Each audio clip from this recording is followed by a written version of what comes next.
মার্কিন অস্ত্র দিয়ে রাশিয়ায় সরাসরি হামলার অনুমতি বাইডেনের। মার্কিন অস্ত্র দিয়ে রাশিয়ায় সরাসরি হামলার অনুমতি দিয়েছেন মার্কিন প্রেসিডেন্ট জো বাইডেন। দেশটির সামরিক চৌকিতে ইউক্রেনকে হামলার জন্য এই অনুমতি দেন তিনি। শুক্রবার ৩১ মে বার্তা সংস্থা রয়টার্সের এক প্রতিবেদনে এই তথ্য জানানো হয়েছে। প্রতিবেদনে বলা হয়েছে, পুরো রাশিয়া নয়, কেবল ইউক্রেনের খার্কিভ অঞ্চলের কাছাকাছি এলাকায় হামলার জন্য এই অনুমতি দেওয়া হয়েছে।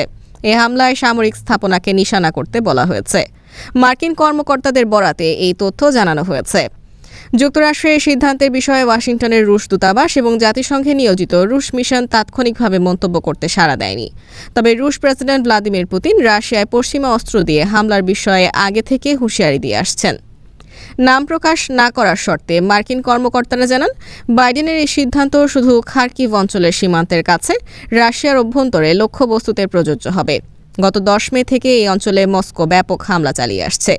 খার্কিভ ইউক্রেনের দ্বিতীয় বৃহত্তম শহর।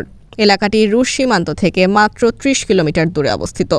বিবিসি জানিয়েছে, রুশ বাহিনী সাম্প্রতিক সময়ে খার্কিভ অঞ্চলে নজিরবিহীন হামলা চালিয়েছে এবং তারা বেশ অগ্রসর হয়েছে।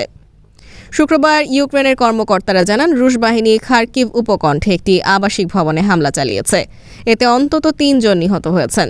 এ সময় আহত হয়েছেন আরও অন্তত 16 জন।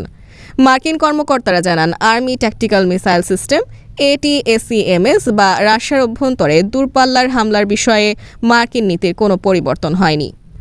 নতুন নীতিতে রুশ বিমানে আক্রমণের বিষয়ে সিদ্ধান্ত হয়েছে কিনা এমন প্রশ্নের জবাবে এক মার্কিন কর্মকর্তা বলেন, আমরা তাদের কখনো বলিনি যে তাদের আক্রমণ করতে আসা রুশ বিমানকে তারা আক্রমণ করতে পারবে না।